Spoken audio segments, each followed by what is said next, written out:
Quand on pense à Napoléon, on a souvent cette image d'Épinal, le mythe, la légende. Mais derrière tout ça, il y a une histoire bien plus terre-à-terre, celle de 20 ans d'occupation française. Et c'est cette période qu'on va explorer ensemble. Mais attention, pas du point de vue de l'empereur, non, mais bien à travers les yeux des Belges, ceux qui ont vraiment vécu cette période et qui, on va le voir, en ont payé le prix fort. Et pour commencer, voilà une citation qui décape, on peut le dire. Les soldats de Napoléon disent « Floche à leur patron, le boucher de l'Europe ». C'est signé Julos Bocarne. On est tout de suite très très loin de l'image du grand héros. Ça pose l'ambiance, et ça nous met directement sur la piste de ce qu'on va creuser. Le coût humain, et ce ressentiment, parfois cette haine que l'Empire a pu générer. Pourtant, tout n'a pas commencé comme ça, loin de là. Il faut s'imaginer la scène. On est en 1803. Bonaparte arrive en Belgique et il est accueilli en héros. Oui, vraiment. C'est le pacificateur, celui qui vient mettre de l'ordre après le chaos de la Révolution. Mais voilà, avance rapide, 7 petites années plus tard, en 1810, il revient. Et là, l'ambiance a complètement changé. Le héros est devenu un despote. Alors la question, elle est évidente, non? Comment est-ce qu'on a pu passer de l'acclamation à la haine en si peu de temps? C'est ça la question centrale.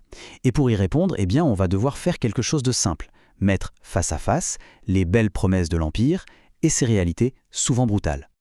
Allez, on rembobine, on retourne au tout début.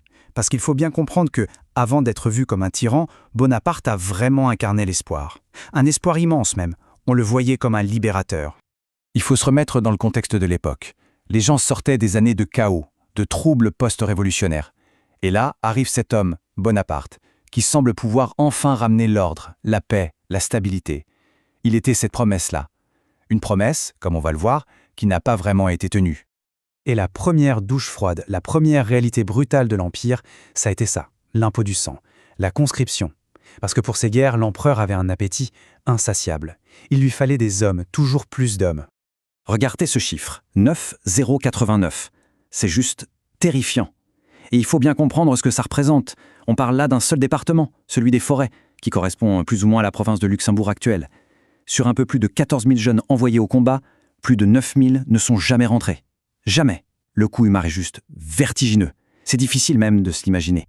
Alors forcément, face à ce qui était vu par beaucoup comme une condamnation à mort quasi certaine, les gens sont devenus créatifs. Mais d'une créativité désespérée. On parle de s'automutiler, se couper un doigt par exemple, pour ne pas pouvoir tenir un fusil. On parle de faux mariages avec des femmes bien plus âgées, juste pour y échapper. De la corruption de fonctionnaires bien sûr. Certains se cachaient dans les forêts pendant des mois. Il y avait même des recruteurs peu scrupuleux qui enivraient les jeunes dans les tavernes pour leur faire signer leur engagement. C'est dire le désespoir. Et quand le désespoir est à ce point, que se passe-t-il? Ça explose. C'était inévitable. Cette politique a mené tout droit à une résistance armée, et pas n'importe laquelle, la fameuse guerre des paysans de 1798. Une révolte populaire incroyablement violente qui venait simplement du refus de ces gens d'aller mourir pour un régime qui n'était pas le leur. Bon, ça, c'était le coût humain. C'est énorme. Mais il n'y avait pas que ça. Parlons maintenant de l'impact économique. Parce que l'occupation française, ça a aussi été un pillage systématique et organisé des richesses du pays. Et pour s'en convaincre, il suffit de lire cette phrase. C'est un ordre, un vrai, donné par Lazare Carnot, le ministre de la guerre français. En Belgique, prenez tout. Il faut vider le pays. C'est glacial, non? Vider le pays, ça montre bien que la ruine économique de la Belgique, ce n'était pas un accident, un dommage collatéral. Non, c'était une politique délibérée. L'objectif était clair, financer l'effort de guerre français en exploitant la Belgique jusqu'à la dernière ressource. Et cette saignée, comme l'appellent les historiens, elle s'est faite en plusieurs temps. D'abord, on a pillé, on a pris les trésors d'art, les manuscrits, les richesses des églises, tout ça direction la France. Ensuite, les réquisitions, constamment. On prenait la nourriture, les chevaux, le grain, tout ce qui pouvait servir à l'armée, laissant les gens sur la paille. Après ça, bien sûr, les impôts. Des nouveaux impôts, toujours plus lourds, pour financer ces guerres qui n'en finissaient pas. Et pour couronner le tout, le fameux blocus continental de Napoléon en 1806, qui a tout simplement paralysé le commerce et achevé l'économie. Le résultat de tout ça, des communes qui se sont retrouvées, comme on dit, endettées jusqu'au cou. Alors, avec une population saignée à blanc et envoyée à la mort, comment on fait pour garder le contrôle?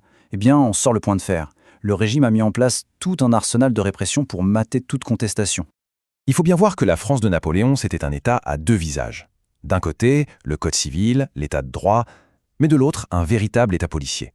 Et le grand chef d'orchestre de tout ça, c'était le fameux ministre Fouché. Sous ses ordres, un immense réseau d'espions, d'informateurs, de mouchards quadrillait tout le pays. Imaginez l'ambiance. Tout le monde était suspect. La méfiance était partout. La liberté d'expression, elle n'existait tout simplement plus. Et la censure était totale. La presse, les livres, même le théâtre, tout était contrôlé. L'objectif de Napoléon, au fond, était assez simple et, disons-le, cynique. Un historien l'a très bien résumé, il voulait des sujets capables de travailler et de se battre, et non de briller par l'esprit. En clair, des bras et des soldats, pas des têtes pensantes. Toute pensée critique devait être étoussée dans l'œuf. Et puis il y a un autre aspect de cette oppression, un aspect plus insidieux peut-être, l'oppression linguistique. Le français est devenu la seule langue officielle. Pour tout, les actes publics, la justice, l'université, tout devait être en français. Les ordres au préfet étaient clairs, il fallait littéralement extirper le flamand. Quant aux dialectes wallons, ils étaient tout simplement méprisés. C'est fou de se dire que, sans vraiment s'en rendre compte, Napoléon était en train de planter là les graines des futurs grands conflits linguistiques de la Belgique. Bon, face à tout ça, la conscription, le pillage, la répression policière, l'oppression culturelle, on pourrait croire que toute la population était unie contre l'occupant. Eh bien, pas du tout. La réalité est bien plus complexe. Les loyautés étaient en fait profondément divisées. Prenons un exemple, celui du général André Boussard. Il vient de Binche, d'une famille modeste. Pour un homme comme lui, l'Empire français, c'est une chance inouïe. Une voie vers la gloire, la reconnaissance, l'ascension sociale. Et il a saisi cette chance. Il a gravi tous les échelons. Il est devenu général, baron de l'Empire. Il a été blessé 23 fois, excusez du peu, mais il est resté fidèle à Napoléon jusqu'au bout. On raconte qu'en mourant, son seul regret était de ne pas avoir pu faire plus pour l'empereur. Pour lui, clairement, l'Empire a tenu ses promesses. Et puis, de l'autre côté du spectre, on a des gens comme l'abbé Deltendre. Pour lui, c'est l'opposé total. Son monastère a été fermé par les révolutionnaires, il a été chassé. Sa haine pour Napoléon est viscérale. Il écrit noir sur blanc « Napoléon, ce tyran à jamais exécrable ». Voilà, lui, il incarne l'autre camp, celui de la résistance acharnée, en particulier celle du clergé et de toute une partie de la population qui restait très attachée à la religion catholique. Et ces deux visions irréconciliables, ces fractures qui traversent toute la société belge de l'époque, eh bien, elles vont exploser au grand jour au moment de la chute de l'Empire. Une chute dont l'acte final, comme chacun sait, s'est joué sur le sol belge, à Waterloo. Et à la fin, tout s'est effondré très vite.